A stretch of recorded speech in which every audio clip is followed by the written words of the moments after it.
وانت بألف خير. رسل. زهراء. هذا الحلو شو اسمه؟ زين. طيب شلونك؟ بعد اكيد ما يحكي ها؟ لا بعده. شو صار منكم؟ ابن اختي. ايه. كيف عمره؟ 3 اشهر. 9 شهور. شو كنت راح يحكي العيل؟ يراد عمره 9 سنتين تقريبا يلا يظل يذب كلمات بعد حتى ما الله يحفظ لكم ان شاء الله. راح اسالكم سؤال عن برامجنا للشرقيه، شو متابعين بدايه؟ برمضان اكيد. زرق ورق فطوركم علينا.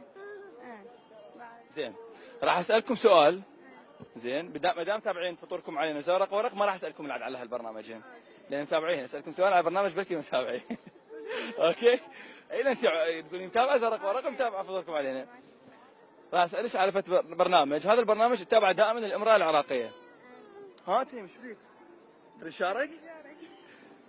هذا البرنامج اسمه على اسم تمثال موجود في بغداد.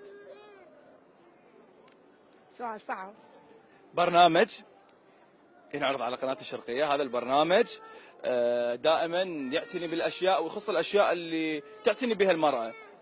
دائما اكثر شيء البنات والنسوان اللي يتابعون. البرنامج اسمه على اسم تمثال موجود ببغداد بالكرادة. اول ما دخلنا كرادة. رمانة. صح لو لا؟ اي. تابعته؟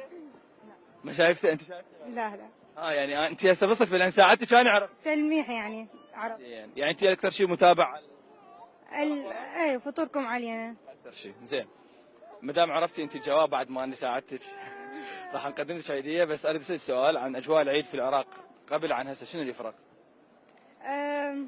احتمال قبل كان اكثر ملتمه العوائل. ولازم العيد كلها تعايد، هسه كلها تشتتت طبعا بسبب الاوضاع. يعني اقدم تهنئه عادي. قدمي تهنئه لكل الناس اللي عندك بالعراق او خارج العراق، شنو حابه تقولين بمناسبه العيد من خلال شاشه قناه الشرقيه؟ كل عام هم بألف خير، ينعاد عليهم بصحة وسلامة للعراق أجمعين، وأهني أهلي طبعا، أمي وخواتي بالبداية، إن شاء الله الله يحفظهم إلي وأكمل حياتي وياهم. ان شاء الله. اكو حد عندك موجود خارج العراق حابه تعايدين؟ انت قلتي انه هواي ناس طلعوا خارج العراق لما مو مثل قبل صارت. لا ما عندي بس أصدقائي. أي. كل عام هم بألف خير، الله إن شاء الله يرجعهم للعراق سالمين غانمين. ان شاء الله يا رب امين.